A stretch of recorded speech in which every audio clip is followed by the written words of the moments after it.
capítulo de número 10.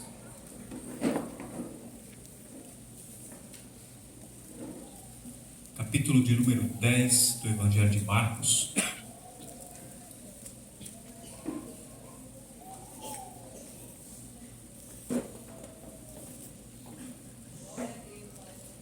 Vamos ler a partir do versículo 13. As crianças que têm suas Bíblias podem encontrar também o Evangelho de Marcos. Lá no Novo Testamento, você vai encontrar Mateus, depois Marcos. Depois de Marcos vem Lucas e João. Evangelho de Marcos, capítulo 10, versículo 13, diz assim: E traziam-lhe crianças para que lhes tocasse, mas os discípulos repreendiam aos que lhes traziam.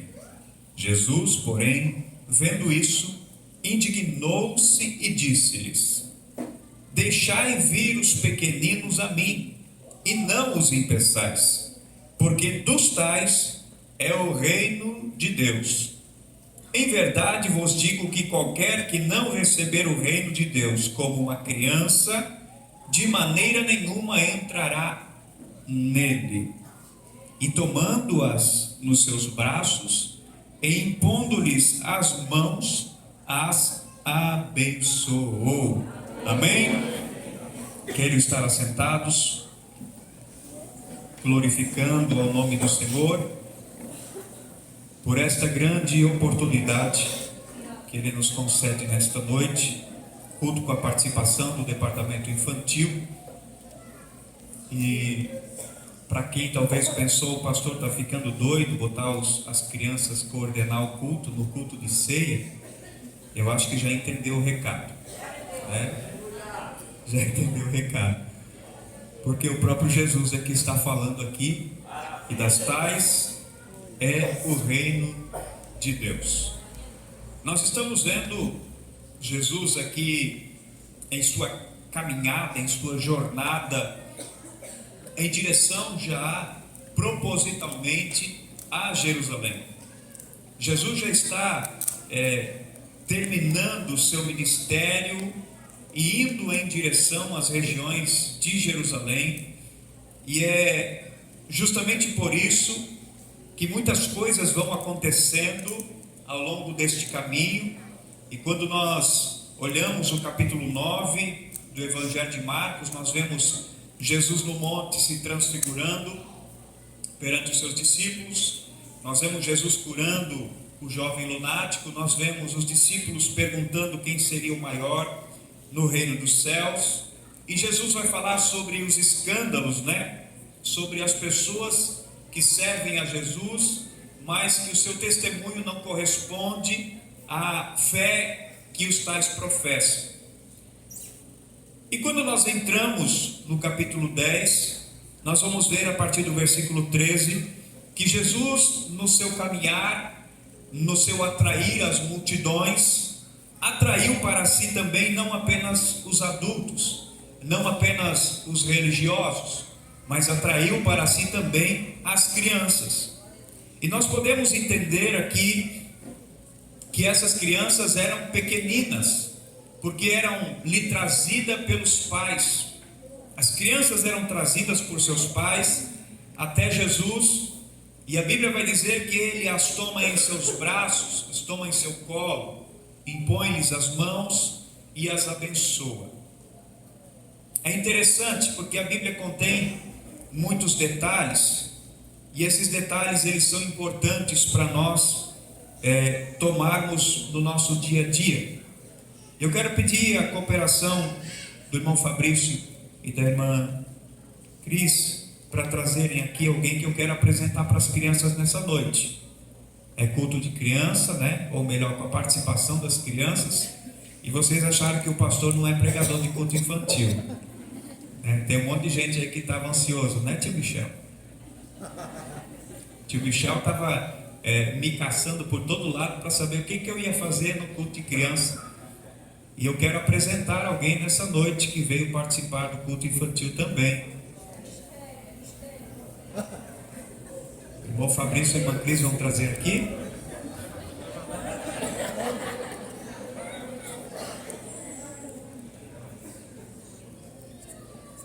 Eu quero apresentar a Chloe aqui para vocês. Duas Chloe. Tem mais uma Chloe lá? Pode deixar ela comigo aqui que eu vou cuidar bem da Chloe.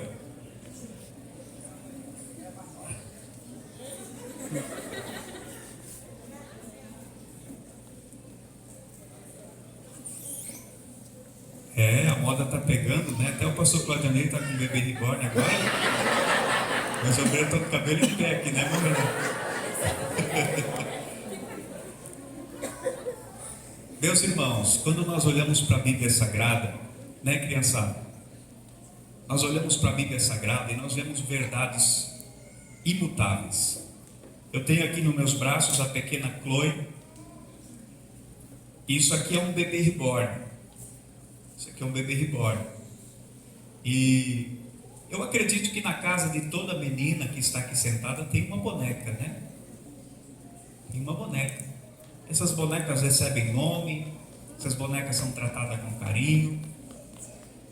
As meninas dão banho nelas, as meninas trocam de roupa nelas, penteiam seus cabelos.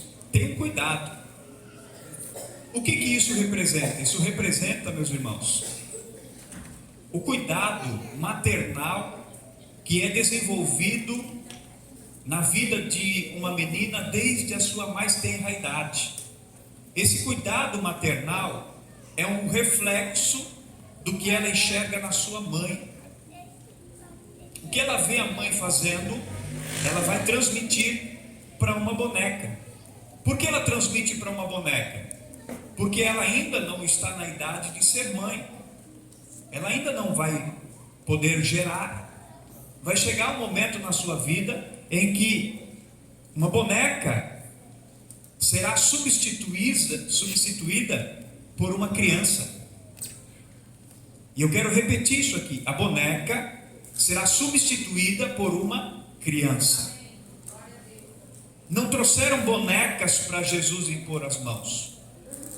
Não trouxeram bebês reborns para Jesus impor as mãos.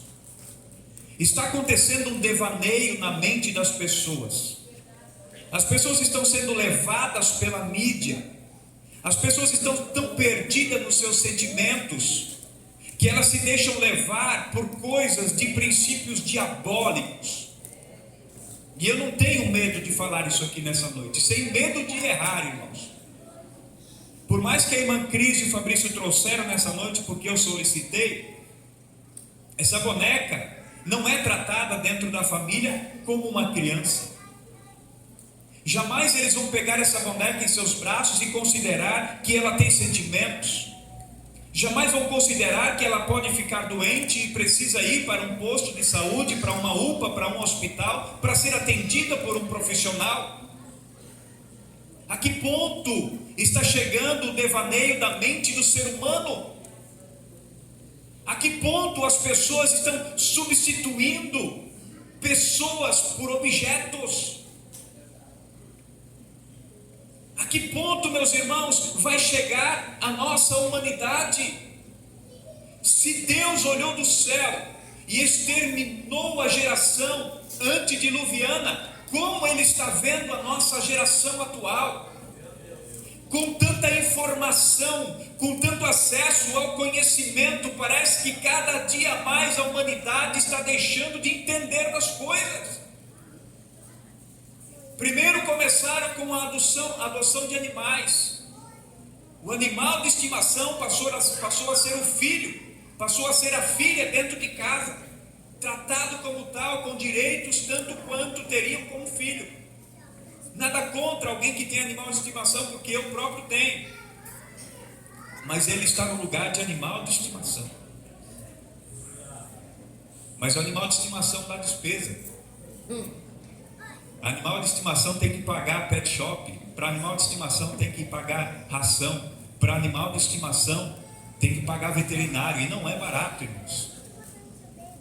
E muitas vezes você deixa de gastar com uma consulta médica particular porque é muito caro. Vamos dar um chazinho, vamos dar um remedinho, a doença vai passar. Mas quando o pet fica doente, corre para o veterinário e paga o que tiver que pagar. É verdade. Às vezes o filho está perecendo, a esposa está perecendo, o esposo está perecendo, mas vamos dar um jeito, vamos orar, a coisa vai melhorar, porque não dá. Olha quanto custa pagar um médico, um profissional para tratar a saúde. Mas o bicho adoece, a primeira coisa, corre para a clínica veterinária, interna se preciso for, deixa os rim lá, porque tem que cuidar do pet. Tem que cuidar sim, mas a primazia dentro do lar é a sua família. Se o seu pet morrer, você substitui ele por outro, mas se o seu filho morrer, ninguém poderá substituí-lo.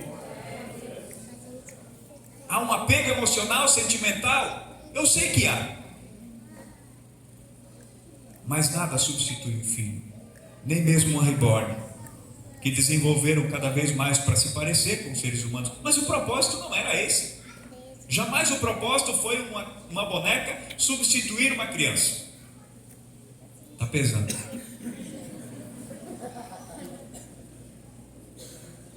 Se eu pôr essa boneca sobre o altar nessa noite, e daqui 5 minutos Jesus vier buscar essa igreja, e a igreja for arrebatada, essa boneca vai ficar aqui. E ela não vai sentir falta da igreja. Ela não vai sentir falta da família do irmão Fabrício. Ela não vai passar necessidade. Nada vai acontecer. Por quê? Porque é um objeto inanimado. Ela não tem sentimento. Se eu deixá-la cair no chão, ela não vai se ferir. Ela pode estragar, ela pode quebrar. Mas quantas meninas já não choraram por uma boneca, né? Eu sei, eu sou pai de filhas. Se tem coisa que eu entendo é de filha. Eu não tive filho. Eu casei com uma mulher, tive 2 filhas. Depois veio uma neta. Agora chegou o genro e o netão, né? Para me ajudar, porque não estava sendo fácil mais, né?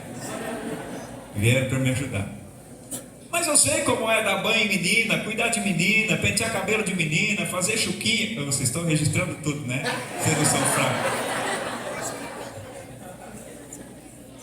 Saber me colocar na posição de pai de menina. Porque tem homem que não sabe. Tem homem que acha que a filha vai passar a ser um objeto de uso sexual, como foi a esposa. Não sabe se colocar na posição de pai, de respeito, de caráter. E é por isso que tem mãe, tem mulher que prefere ter uma boneca. Porque não vai correr o risco do seu próprio companheiro ser um abusador. Quero ver ele pegar uma boneca para fazer alguma coisa. Vai não. Ah, pastor, essa palavra é pesada? É, mas é a verdade. É verdade. Então, criançada, quando vocês vêem por aí pela mídia fora essa história de bebê reborn ser levado para o hospital, porque agora com certeza vão criar igreja para bebê reborn também. Pode vir aqui com o bebê reborn, mas deixa ele lá na secretaria e depois você leva para casa. Não tem problema não. Ele não vai participar do culto porque não tem sentimento. Então quando vocês veem, entenda que isso aqui é apenas uma boneca. Ou qualquer outra coisa que vier é apenas uma boneca. Por quê? Porque levaram para Jesus as crianças. E Jesus disse que das crianças, dos pequeninos, é o reino de Deus. É o reino de Deus. Mas quando nós olhamos para todo esse contexto, deixa eu botar o bebê reborn aqui aos cuidados do tio Michel. Cuida dele aí. Não deixa cair. Quando nós olhamos para o contexto, capítulo 10, nós vamos ver, meus irmãos, que vai ser trazido para Jesus a questão do divórcio. O versículo 13 não cai por acaso na história. As pessoas não trouxeram as crianças para Jesus por acaso. Existe todo um trabalhar de Deus. Deus entrelaça as coisas de uma maneira tão maravilhosa que eu fico espantado. O capítulo 10, os fariseus perguntaram para Jesus: é lícito ao homem repudiar a sua mulher? Existe uma lei levítica, existe uma lei no Antigo Testamento que vai falar acerca da carta de repúdio. E Jesus pergunta para eles: o que é que Moisés mandou para vocês? O que é que Moisés disse? Qual foi a ordenança? Qual foi a lei? E aí eles vão responder, e Jesus vai dizer assim: pela dureza do vosso coração vos deixou ele escrito esse mandamento. Porém, desde o princípio da criação, Deus os fez macho e fêmea. Por isso deixará o homem a seu pai e a sua mãe, e se unirá à sua mulher, e serão os dois uma só carne. E assim já não serão mais dois, mas uma só carne. Portanto, o que Deus ajuntou, não o separe o homem. Aleluia. Jesus acaba de dar esse ensinamento, e as pessoas chegam com as crianças. As crianças são os mais afetados num rompimento de relacionamento. As crianças são as mais afetadas. Quando dois adultos que têm entendimento, que têm conhecimento, que têm sabedoria, que têm discernimento, não conseguem resolver os seus problemas e acham que a melhor solução é separar e cada um pegar o seu lado, o seu caminho, não se interessam muitas vezes com o que seus filhos vão sentir. Quantas pessoas vivem hoje em nosso meio com traumas da infância, com carência afetiva, por falta do pai, por falta da mãe, não porque morreram, mas porque simplesmente separaram-se. O pai vira as costas e vai embora. E vez por outra talvez aparece para pegar o filho a cada 15 dias, ou a cada um mês, ou de quando em quando. Ou talvez a mãe abandona o lar, deixa os filhos com o pai. O divórcio é um mal que afeta, é um câncer que destrói as famílias. E é muito bonito olhar para essas crianças aqui na frente. E enquanto elas estavam aqui louvando ao Senhor, o Espírito Santo comunicou ao meu coração de uma forma muito profunda. Porque muitas vezes nós conseguimos superar as crises, substituímos o cônjuge, mas não substituímos a paternidade real de um filho, de uma filha que vai crescer com as marcas de um divórcio. É por isso que Jesus vai dizer: Moisés deu a carta por causa da dureza do coração de vocês. Quando o coração se endurece, a solução é divorciar. Agora, quando o coração se quebranta, Deus soluciona o problema. Quando o coração amolece e reconhece os erros, reconhece as falhas, Deus age no meio do casamento.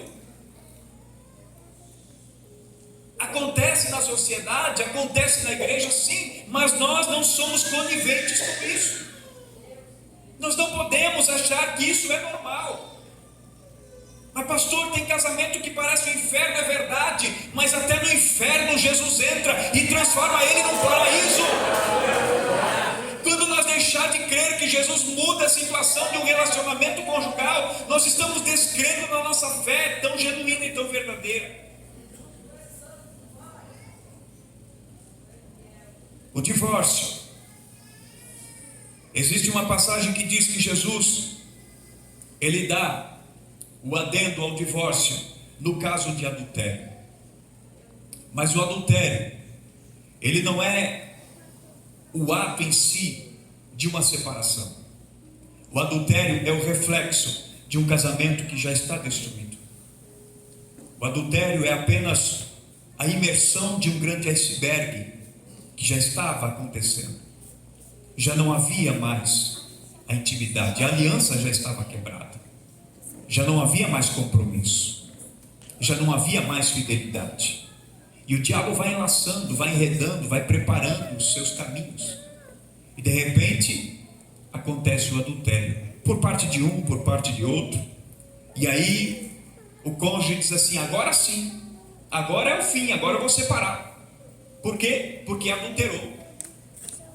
Mas talvez você foi conivente com tantas atitudes, com tantas situações ao longo do tempo, que foram destruindo o seu relacionamento, que foram afastando você do seu cônjuge, que foram penalizando seus filhos, que à noite ouvem o esposo, o pai, a mãe brigando, discutindo no quarto. Filhos que crescem traumatizados porque o pai, além de ser um irresponsável, às vezes se torna um espancador da mãe. Ouvi relatos de filhos que quando o pai chegava em casa, bêbado dos bares, os filhos eram escondidos pela mãe debaixo das camas, porque a quem o pai encontrava no caminho enchia de bufetada, espancador, cheio de demônios, dominado pela ira, pela fúria, sem um pingo de amor, sem um pingo de compaixão.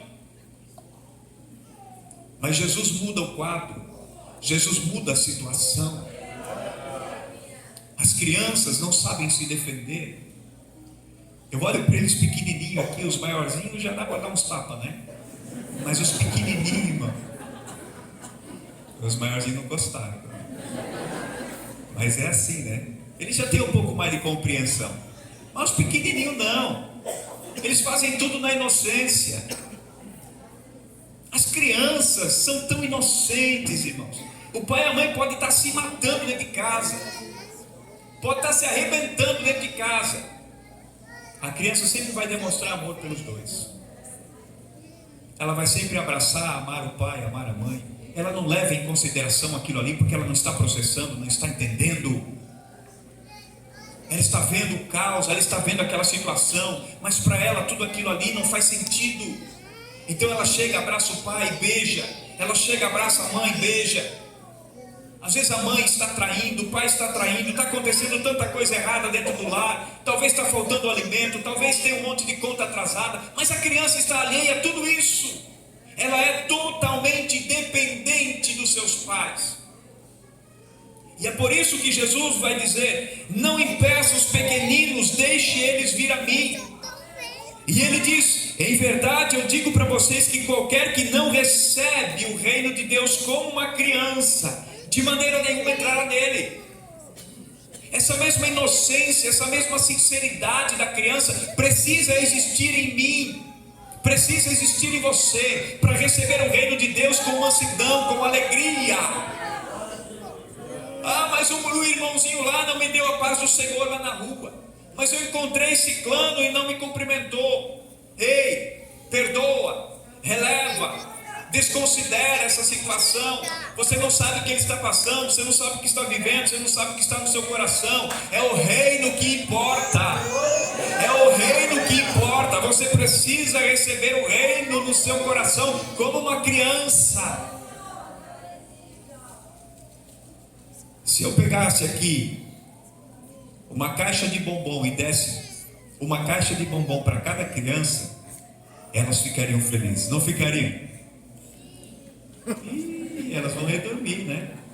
Vocês ficariam felizes com a caixa de bombom cada um? Sim! Mas e se o pastor desse só um bombom para cada um de vocês, ficaria feliz também? Sim!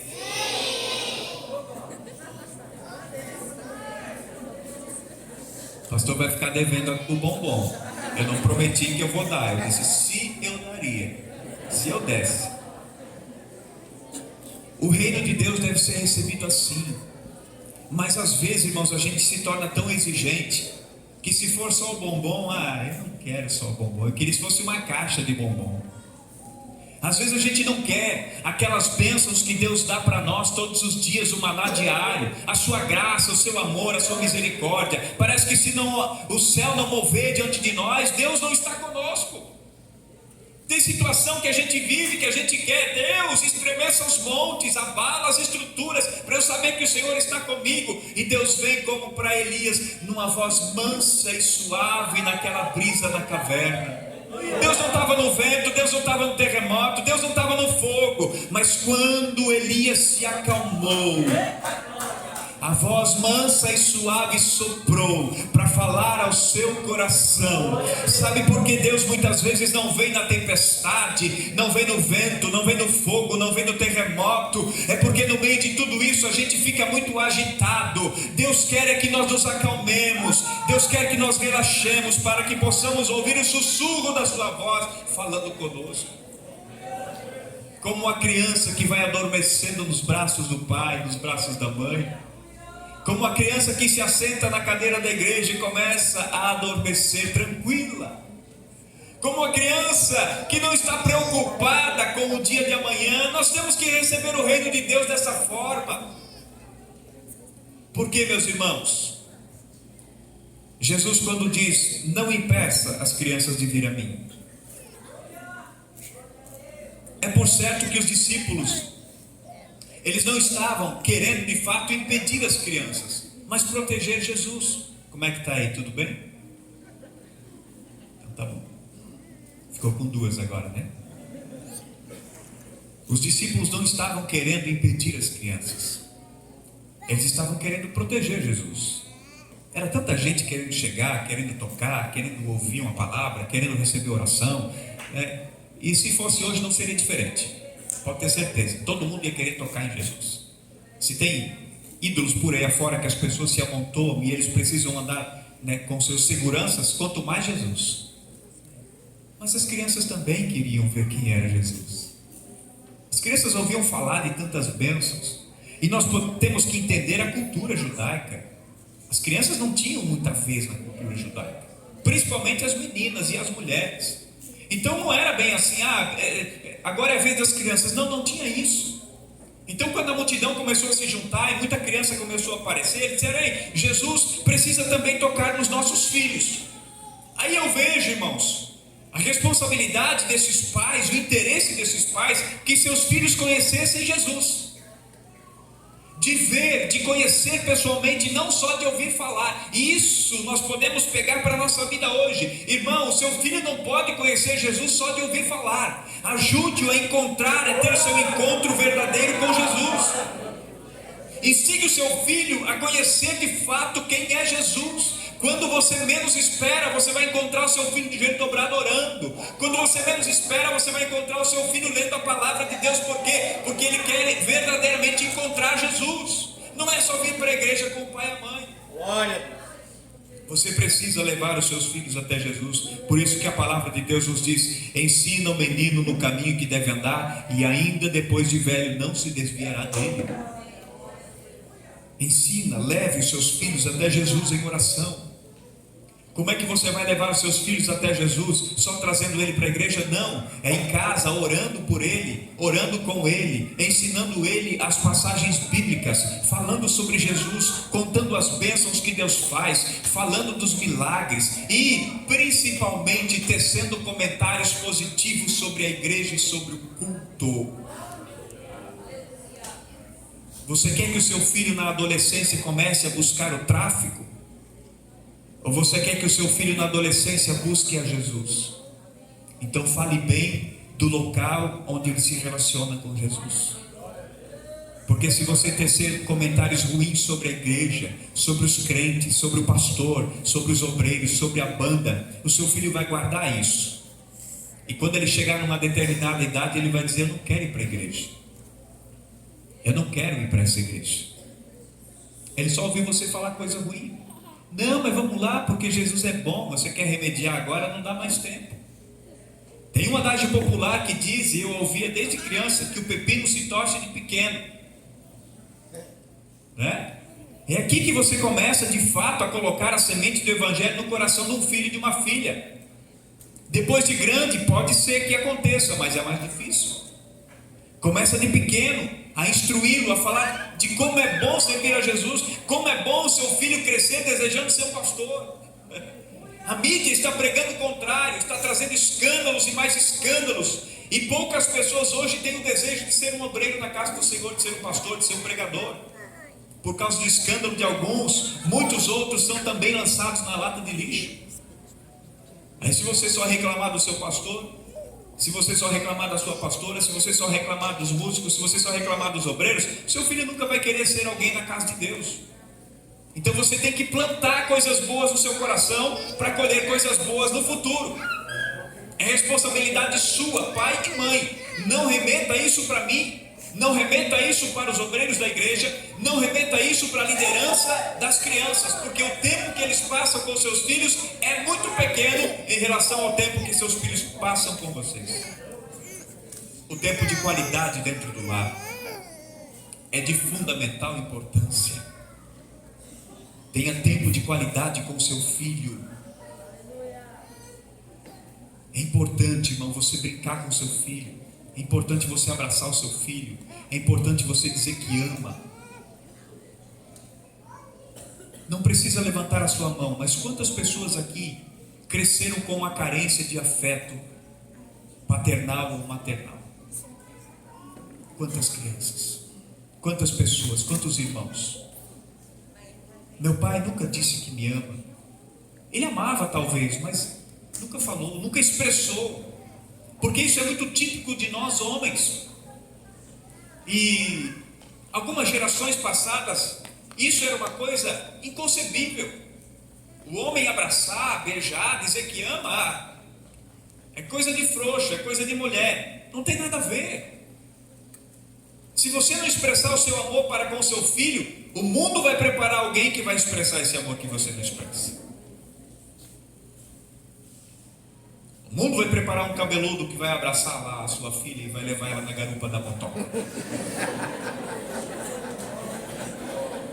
Você ri porque você não é pai de menina. A família ficou abismado lá, né? A filha, quando completa 15, 16 anos, está doida para sair de casa. Porque o lar não é um lugar de aconchego. O lar não é um lugar de abrigo. O lar não é um lugar de carinho.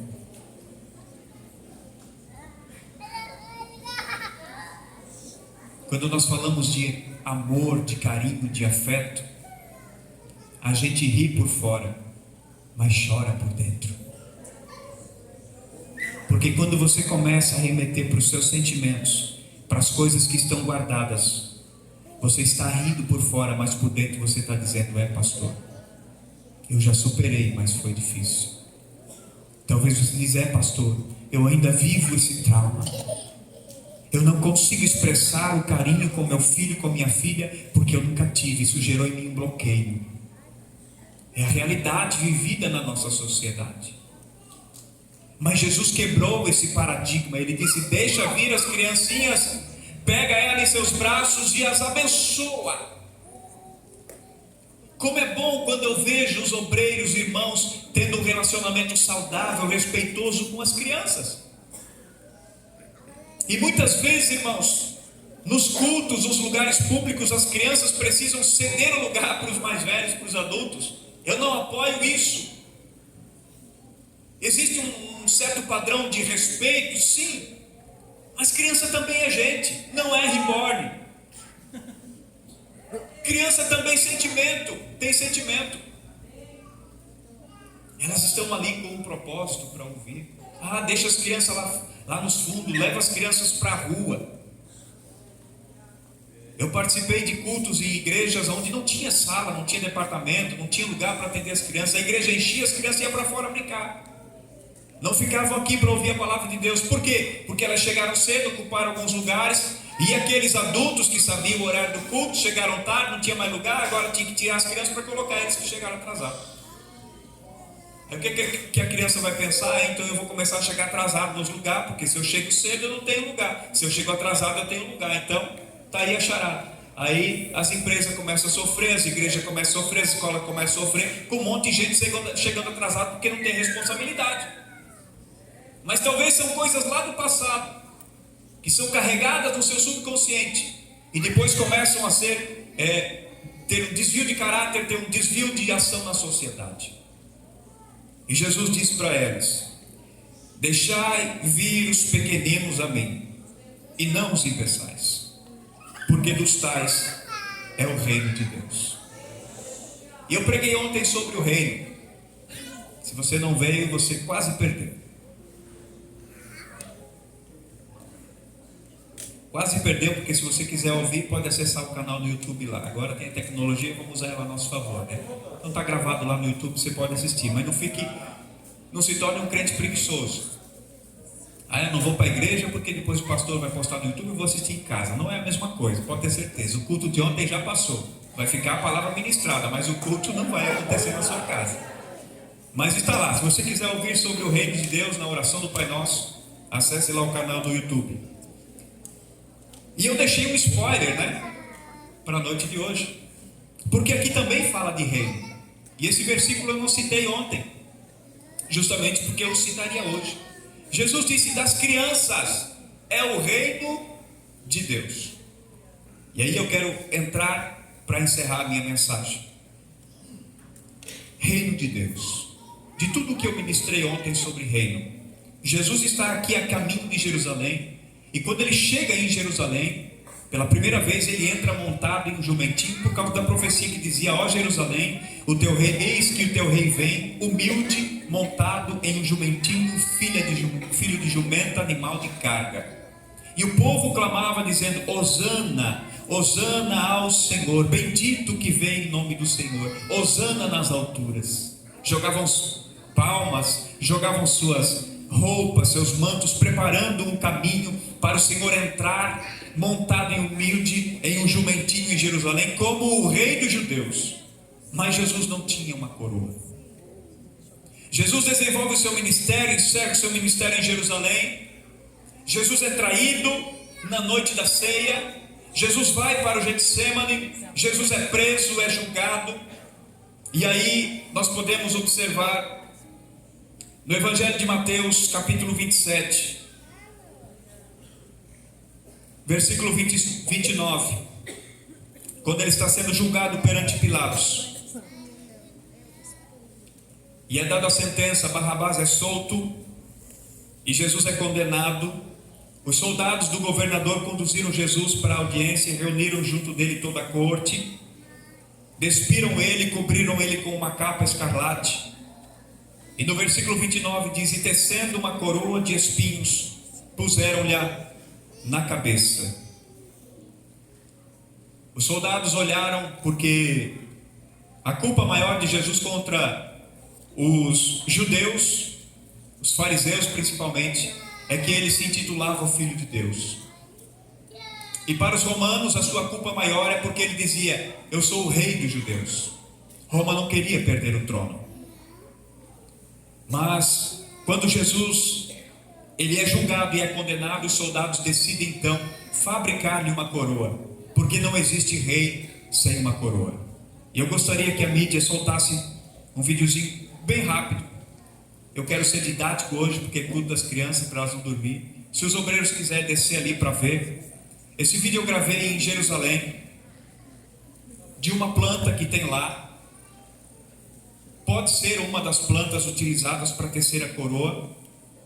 Não há uma certeza, não há nenhum consenso sobre esta planta, qual que teria sido. Mas para vocês terem uma noção do que é a coroa, visto que em toda aquela região não existem muitas plantas que poderiam ter sido utilizadas para essa finalidade. Nós estamos aqui no local onde Jesus chorou por Jerusalém. Aqui ao fundo nós temos a cidade antiga de Jerusalém. E nos deparamos com duas árvores plantadas aqui nesse jardim. E o que nos chamou a atenção é o estilo dessa planta, os seus galhos e os espinhos que ela tem. E perguntamos à nossa guia, a Mônica, se teria sido desta árvore tecida a coroa de espinhos do nosso Salvador Jesus. Ela disse que não dá para afirmar com precisão qual seria a árvore, mas eu quero que vocês observem aqui o tamanho dos espinhos dessa árvore. Ela tem galhos bem flexíveis, com muitos espinhos. Então, muito provável, queridos, é muito provável que de uma planta, se não essa, mas da família dessa, que nós vimos o nosso Salvador sofrendo, né? Com aquela coroa de espinho, quando zombavam dele, dizendo que ele seria o rei dos judeus. Espinhos tão compridos quanto 4 dedos na palma da minha mão, algo que nos deixa impactados ao ver a resistência desses espinhos e a forma como eles agem ao penetrar no corpo. Tudo isso Jesus sofreu e passou para nos salvar, para nos dar a vida eterna.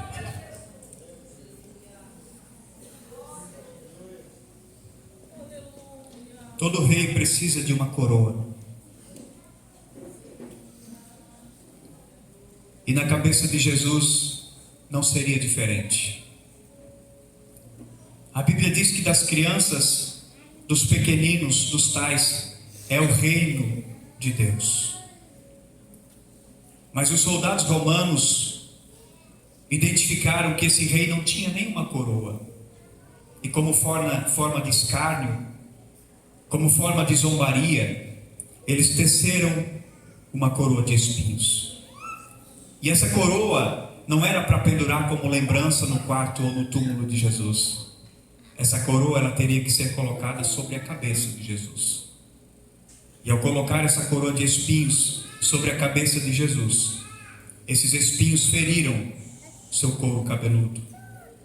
Esses espinhos furaram o seu couro cabeludo e Jesus começou a sofrer grande dor. Começaram a zombar e a escarnecer e a bater em Jesus. Aquele Jesus que se assentou e disse: deixe vir as criancinhas a mim, pegou em seus braços, abençoou elas. Aquele Jesus que talvez foi abraçado e até recebeu beijo no rosto das crianças, agora estava com seu rosto começando a ser coberto por sangue que escorria da sua cabeça, na sua lateral, na sua testa, por sobre seus olhos, por sobre o seu nariz, e ele não pôde remover essa coroa. Com essa coroa, Jesus recebeu o patíbulo da cruz e carregou por toda a via dolorosa ao caminho do Gólgota. E ao chegar no Calvário, aquelas mãos que abraçou as crianças e tocou e as abençoou, agora recebem como prêmio 2 cravos que as pregam naquele madeiro. Aqueles pés que visitaram tantas casas necessitadas, agora recebem um cravo que atravessa as articulações do seu pé e o prende naquele madeiro, dizendo: se você é rei, nós temos um trono para você. Você já está coroado. E agora aquele madeiro é levantado do chão e ele resplandece no Gólgota. O Cristo tão amado, que nasceu e foi colocado numa manjedoura envolto em lenços, agora estava de braços abertos perante toda aquela sociedade perdida, pecaminosa. Aleluia. Mas isso não seria o seu trágico fim, isso não seria o seu extermínio. Jesus estava morrendo naquela cruz, Jesus estava se entregando naquela cruz, naquele madeiro, para garantir a abertura de um reino, para garantir a abertura de um lugar aonde ele disse: este reino pertence às crianças, este reino pertence àqueles que se tornam como uma criança. Aleluia. Jesus morre naquela cruz, Jesus é colocado naquele madeiro, Jesus padece por nossos pecados, independente se esses espinhos foram aqueles que eu mostrei ou foram outros espinhos, mas Jesus recebeu na sua fronte esta coroa de espinhos para levar sobre si o escárnio da nossa dor, do nosso pecado, das nossas culpas. Mas não encerra por aí, porque quando Jesus é tirado da cruz, a coroa de espinho é tirada da sua cabeça. Hoje, no contexto das relíquias sagradas, segundo o contexto do catolicismo romano, diz que essa coroa está na França, está guardado em Paris, como uma relíquia sagrada, onde as pessoas olham e veem o martírio de Jesus. Eu não acredito nisso. Uma coroa de espinhos, por certo, ela foi destruída, ela não resistiu ao tempo, mas isso não vem ao caso. O que vem ao caso, meus irmãos, é que João, no capítulo 14 de Apocalipse, no versículo 14, ele tem uma revelação, e nessa revelação ele diz: eu olhei, e eis uma nuvem branca, e assentado sobre a nuvem, um semelhante ao Filho do Homem, que tinha sobre a cabeça uma coroa de ouro, na mão a foice aguda. Os soldados escarneceram de Jesus, colocaram uma coroa de espinho na sua cabeça e uma cana de medir em sua mão. Mas quando ele vier em glória, a sua coroa não é de espinho, a sua coroa é de ouro, e o que ele tem na mão não é uma cana, é uma foice, e essa foice vai ser metida na terra para ceifar os salvos, para que agora sim entrem definitivamente no reino. Aleluia. É esse Jesus que abençoou as crianças, é esse Jesus que morreu numa cruz, é esse Jesus que foi sepultado e ao terceiro dia ressuscitou e hoje é o nosso Salvador. É por ele que nos alegramos, é nele que glorificamos, anos. É a Ele que devemos toda a honra e toda a glória. E eu convido a igreja neste momento a estar de pé. Aleluia. Ele levou sobre si as nossas dores e tomou sobre si nossas enfermidades. Pelas suas pisaduras fomos sarados. E nós podemos hoje exaltar e glorificar o seu nome. Nós podemos hoje abrir os nossos lábios e cantar triunfantemente: os fiéis são trasladados, seu trabalho aqui findou, a carreira destes santos, seu barulho já cessou. Os ceifeiros lá no campo terminaram seu labor. É a última notícia: Jesus Cristo já voltou. O Rei está voltando. O Rei está voltando. O Rei está voltando. Aleluia. Se você nessa noite quer entregar a sua vida para Jesus, se você quer sentir a eficácia deste amor, vem à frente, eu quero orar por você. Se você nessa noite está afastado do caminho do Senhor e quer voltar para a presença do Rei, vem aqui à frente, eu preciso orar por você. Aleluia. Prossigam adorando ao Senhor. A eficácia desse sangue derramado naquela cruz é para salvar a sua alma do pecado, é para salvar a sua alma da condenação do inferno. Jesus não morreu por bebês reborns, não. Jesus morreu por almas. Jesus morreu por vidas. Ele morreu por mim e por você. Não resista ao chamado da cruz. Venha entregar-se para Cristo nesta noite. Foi para isso que Ele morreu.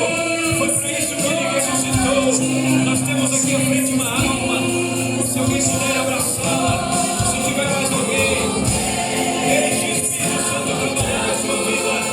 Não resista ao chamado. Se alguém está disposto a usar uma coroa como esta, que se dispôs a sangrar por mim e por você, e receber a Cristo como seu Salvador e Senhor, venha em outra procura. As portas do reino ainda estão abertas para receber você. Faça-se como uma criança e receba com alegria a salvação do seu coração. Receba com alegria a salvação da sua alma. Aleluia. É uma festa gloriosa. Todo céu está se abrindo. Aleluia. Som de muitas águas. Nós ouvimos a tua. Aleluia. Nós vamos para onde, meus irmãos? Nós vamos indo para lá. O Rei está voltando. O Rei está voltando. O Rei está soando. Todos os transformados. Sim, o Rei está voltando. O Rei está voltando. Aleluia. Ele vem nos buscar. Ele vem buscar a sua igreja. E quando Jesus vier, as crianças vão subir. Muitos pais vão começar a se desesperar. Muitos pais vão sair desesperados pelas ruas, arrancando seus cabelos, porque seus filhos desapareceram dessa terra. Mas o tempo chegou. O tempo da ceifa, o tempo da vindima, o tempo em que Jesus virá buscar a sua igreja. Não haverá mais oportunidade. O tempo é agora de você aceitar a Cristo.